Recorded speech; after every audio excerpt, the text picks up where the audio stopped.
Bismillahirrahmanirrahim. Assalamualaikum warahmatullahi wabarakatuh.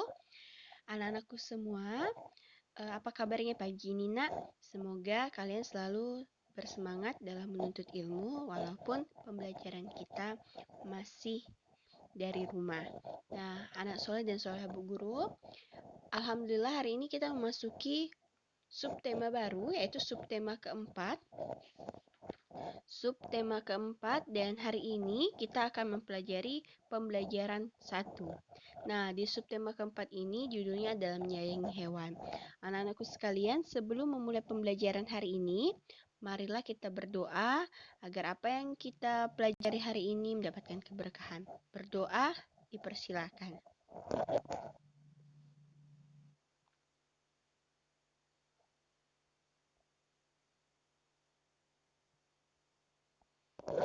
Berdoa selesai, amin ya rabbil alamin. Nah, sudah siap belajar, Nak? Apabila kalian sudah siap belajar, silahkan kalian siapkan buku, tematik, dan alat tulisnya. Nah, anak-anakku, sekarang silahkan kalian buka di halaman 93. Di pembukaan pada subtema keempat, itu judulnya adalah menyayangi hewan. Ada banyak hewan di sekitar kita, ada hewan yang hidup bebas di alam, ada juga hewan yang dipelihara oleh manusia.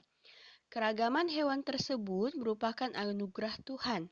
Oleh karena itu, kita harus menjaga dan menyayangi hewan-hewan yang ada di sekitar kita. Nah, ini contohnya di sini beberapa jenis hewan ya, Nak ya. Nah, jadi kita itu harus menyayangi hewan-hewan yang ada di sekitar kita. Nah, karena kita hari ini memasuki pembelajaran pertama, silahkan kalian buka halaman selanjutnya, itu halaman 94. Ayo membaca. Kucing merupakan salah satu hewan yang ada di lingkungan sekitar kita. Kucing termasuk hewan peliharaan. Jadi, beberapa orang itu biasanya hewan peliharaannya itu berupa hewan kucing ya, Nak. Lebih sering itu hewan kucing. Nah, Nina memelihara seekor kucing. Nina sangat menyayangi kucing peliharaannya.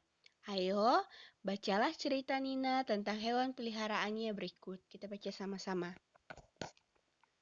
Judulnya adalah Miu, kucing kesayangan Nina. Nina memelihara seekor kucing di rumahnya. Kucing peliharaan Nina adalah jenis kucing Anggora.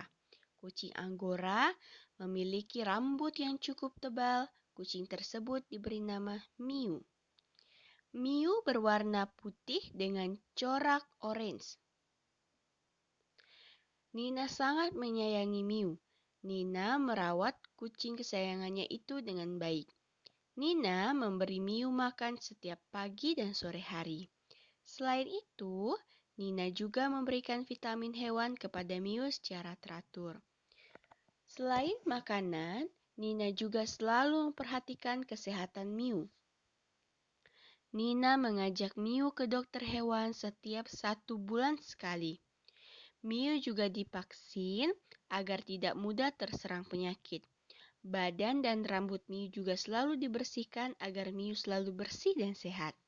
Nah, jadi Nak, di cerita pendek ini, di bacaan singkat ini, menceritakan Miu. Siapa itu Miu? Miu adalah kucing peliharaan Nina. Nah, apakah kalian memahami bacaan tersebut? Yaitu apabila kalian sudah paham saat menjawab pertanyaannya ya. Jadi kalau kalian baca baik-baik, kalian akan tahu isi dari cerita tersebut. Nah, pada bagian bawah itu ada soalnya. Ini soalnya, kita jawab sama-sama ya. Silahkan kalian bisa salin di buku tematik kalian. Hewan jenis apa yang dipelihara Nina di rumah? Hewan jenis apa yang dipelihara Nina di rumahnya? Ayo, jawabannya adalah kucing. Lebih lengkapnya lagi adalah kucing Anggora. Bagaimana ciri hewan yang dipelihara oleh Nina? Kalau ciri hewan berarti kalian melihat fisiknya bagaimana. Warnanya.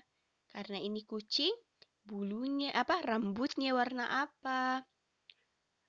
Nah, di sini dijelaskan bahwa Hewan peliharaan Nina atau yang disebut namanya Miu memiliki rambut cukup tebal berwarna putih dengan corak oranye.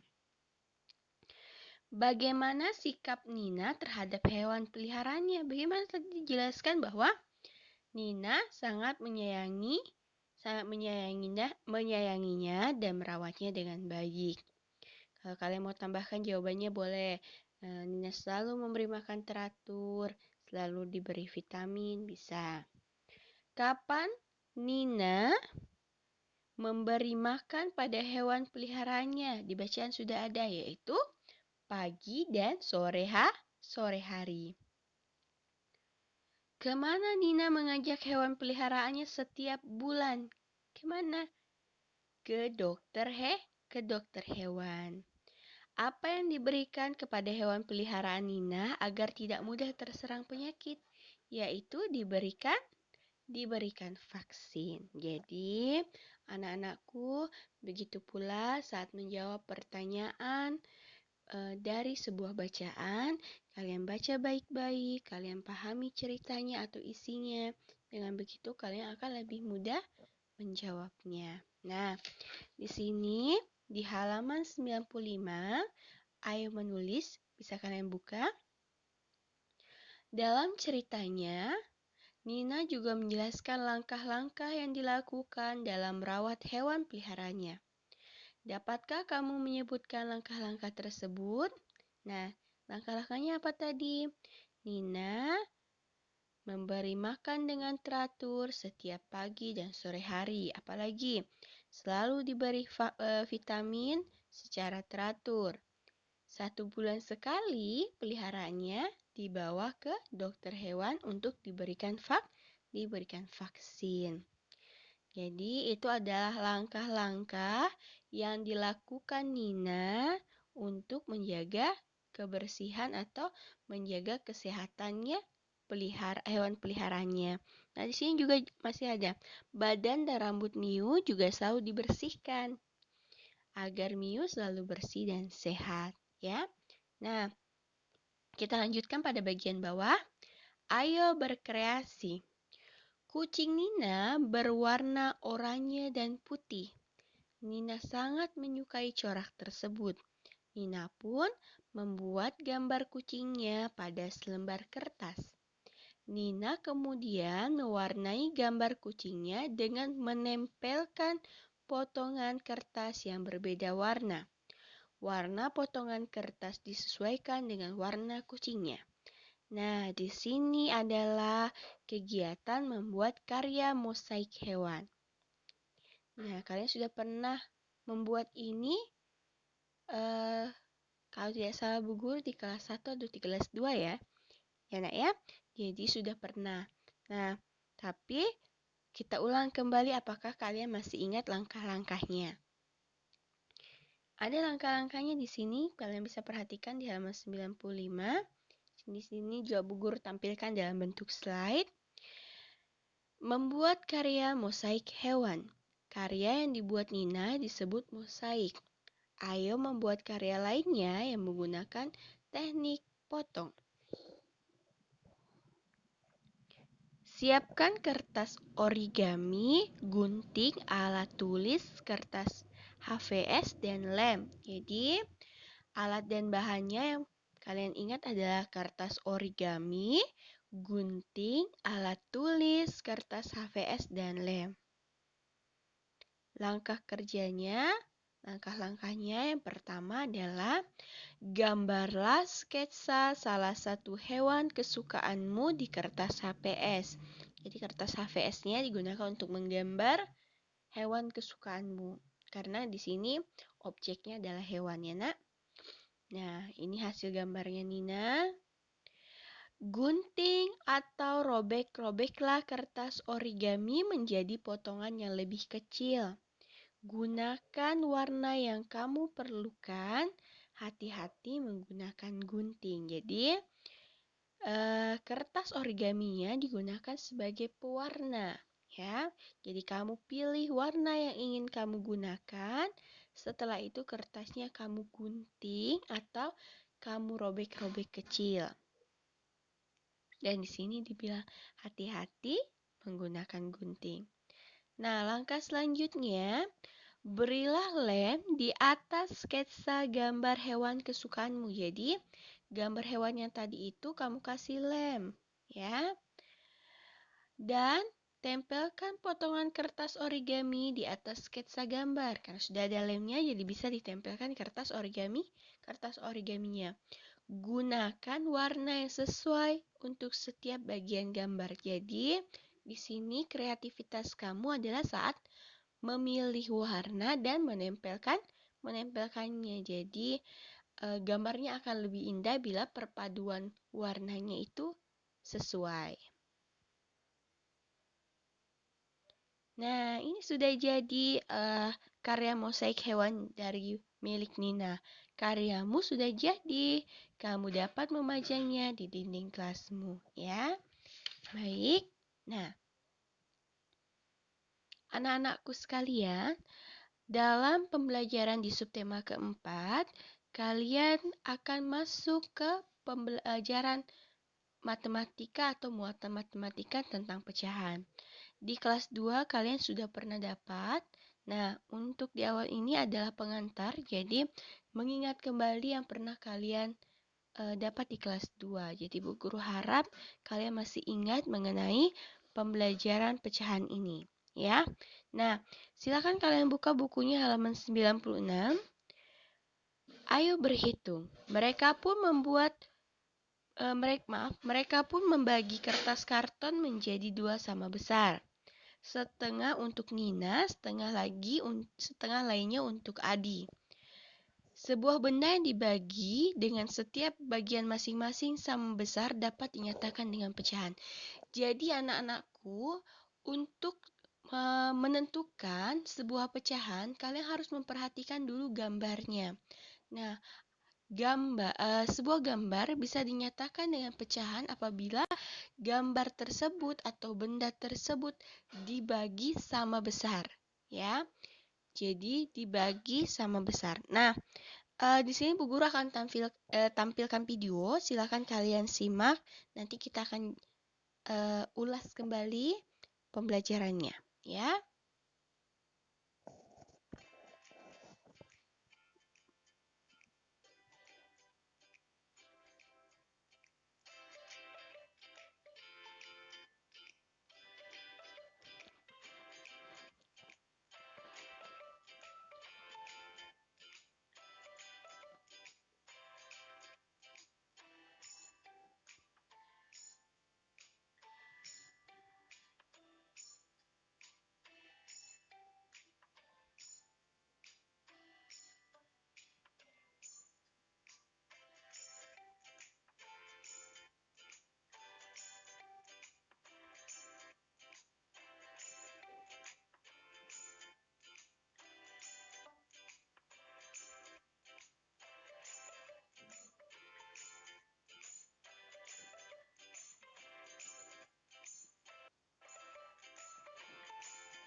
Baik anak-anakku, kalian sudah menyaksikan video penjelasan mengenai pecahan. Silakan kembali buka buku tematiknya di halaman 96 dan 97 ya.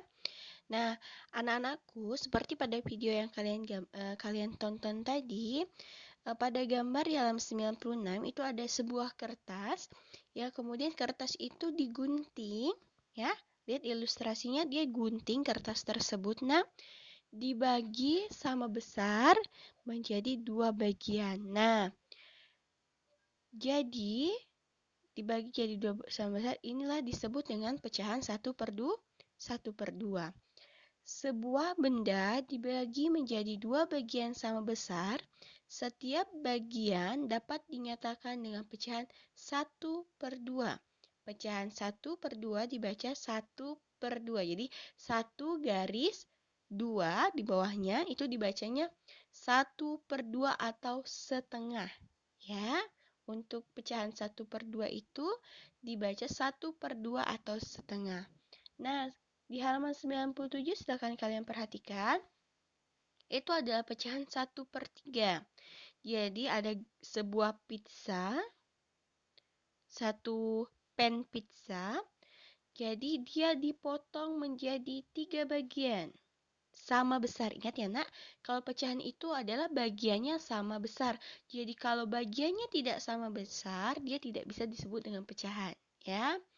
Nah, 1/3 bagian yang ditulis, yang sama ditulis 1/3. Jadi, satu bagian ini nak, satu bagian ini 1/3. Ini 1/3, ini 1/3. Paham ya?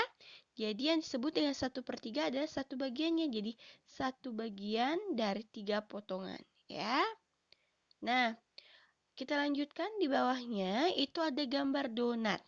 Ya, jadi ada satu donat, itu satu donatnya dibagi menjadi 4 bagian, nak. Nih, 1, sebentar, 2, 3, 4. Jadi ada 4 bagian donatnya. Nah, satu bagian ini namanya 1/4. Ya, jadi dibaca 1/4 atau 1/4. Ya, kalau 1/3 tadi 1/3 atau 1/3. Kalau 1/4, 1/4 atau 1/4. Paham ya? Nah,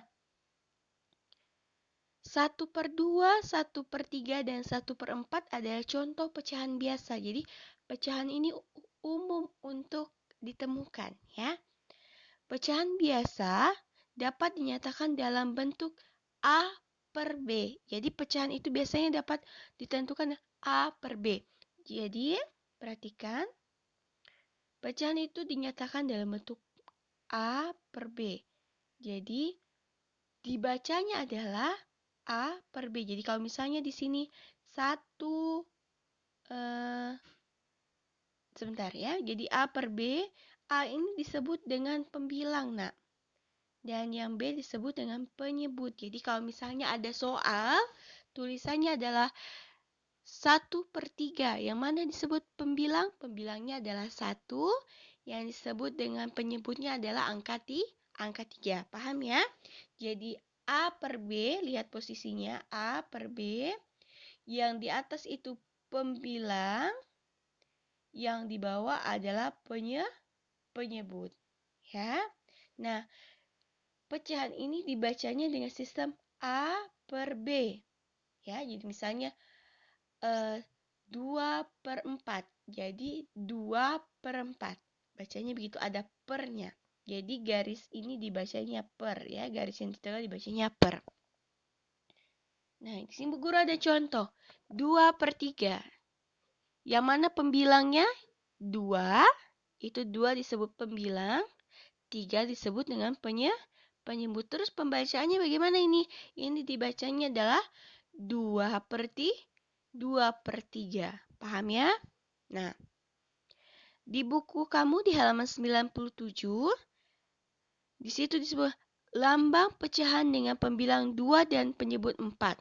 Dia bilang lambang pecahan, soalnya tuliskan lambang pecahan dengan pembilang 2 dan penyebut 4. Berarti kalau dibuat dalam bentuk pecahan adalah 2/4. Terus soalnya dibaca 2/4. Jadi paham ya nak ya?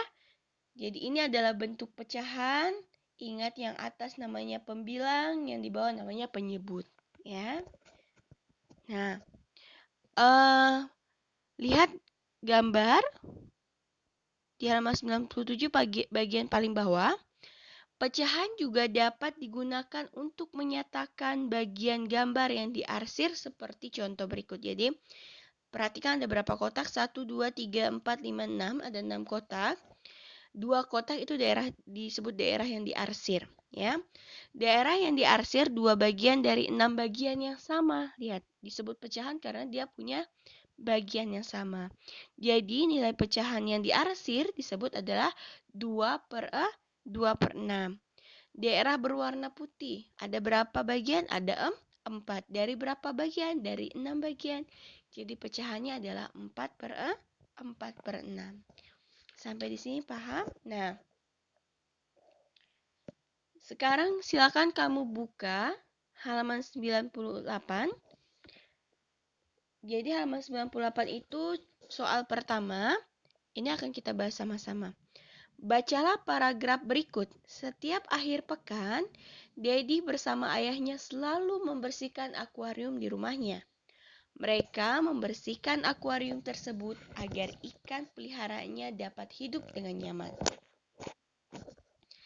Selain itu, Dedi membersihkan akuarium agar ikan peliharaannya tidak mudah terserang penyakit. Menjaga kebersihan tempat tinggal hewan peliharaan merupakan salah satu cara Dedi merawat hewan peliharaannya. Jadi soalnya adalah tuliskan kembali kegiatan yang dilakukan oleh Dedi dalam paragraf tersebut. Berarti kalian diminta untuk menulis kembali atau menyimpulkan kembali isi paragraf di atas dengan bahasamu sendiri. Jadi dengan bahasamu sendiri itu pasti otomatis berbeda dengan paragraf sebelumnya. Jadi, menggunakan bahasamu sendiri, ingat, dalam menggunakan bahasamu sendiri, gunakanlah bahasa Indonesia yang baik dan benar, ya, dengan bahasa yang baik. Nah, biasanya, Nak, kalau disuruh menulis dengan bahasamu sendiri, itu isi paragrafnya akan menjadi lebih sedikit karena kalian akan meringkas bahasanya, ya. Nah, sini untuk nomor 1, Dedi dan Ayah membersihkan akuarium di rumahnya setiap akhir pekan. Akuarium dibersihkan agar ikan peliharaannya dapat hidup dengan nyaman. Akuarium yang dibersihkan dapat mencegah ikan terserang penyakit. Membersihkan tempat tinggal hewan pelihara merupakan salah satu cara merawat hewan. Nah, boleh kalian tiru jawabannya Bu Guru, boleh kalian salin kembali, atau bisa kalian buat kesimpulan atau buat dengan bahasa kalian sendiri. Nah, kita lanjut nomor 2 ya, Nak ya. 2A. Lihat ada berapa bagian semuanya? 1, 2, 3, 4, 5. Ada 5 bagian. Soalnya adalah tulis nilai pecahan satu bagian. Jadi satu bagiannya sesuai gambar di bawah ini. Jadi yang A itu ada 1, 2, 3, 4, 5, 6. Ada 6 bagian. Jadi kalau satu bagiannya isiannya adalah 1 per 6. Yang B ada berapa bagian? Ada 7 bagian. Jadi 1 bagian dari 7 berapa? 1 per 7. Selanjutnya yang C, ada 3 bagian. Satu bagiannya saja dibaca dengan berarti 1 per 3. Yang D dibagi 2, yaitu 1 per 2. Nah, anak-anakku, untuk subtema keempat, pengenalan awal di pembelajaran ke-1, pembelajaran pertama, untuk matematikanya adalah mengenai pecahan. Ya, jadi Bu Guru harap kalian sudah bisa paham, ya, Nak ya. Nah, terus untuk muatan bahasa Indonesianya adalah menyimpulkan atau menulis kembali dan menjawab pertanyaan sesuai paragraf. Jadi, intinya untuk menjawab pertanyaan atau menyimpulkan kembali atau menuliskan kembali menggunakan bahasamu, intinya yang harus kalian lakukan adalah baca bacaan tersebut dengan baik ya. Baca bacaan tersebut dengan teliti. Oke. Anak-anakku, cukup sekian pembelajaran kita di subtema 4 pembelajaran 1. insya Allah akan kita lanjutkan di pertemuan selanjutnya untuk pembelajaran selanjutnya. Nah, berhubung akan mendekati PTS, Bu Guru harap anak-anakku tetap rajin untuk mengulang-ulang kembali pembelajaran yang pernah dipelajari sebelumnya. Cukup sekian dari Bu Guru. Wabillahi taufiq wal hidayah. Wassalamualaikum warahmatullahi wabarakatuh.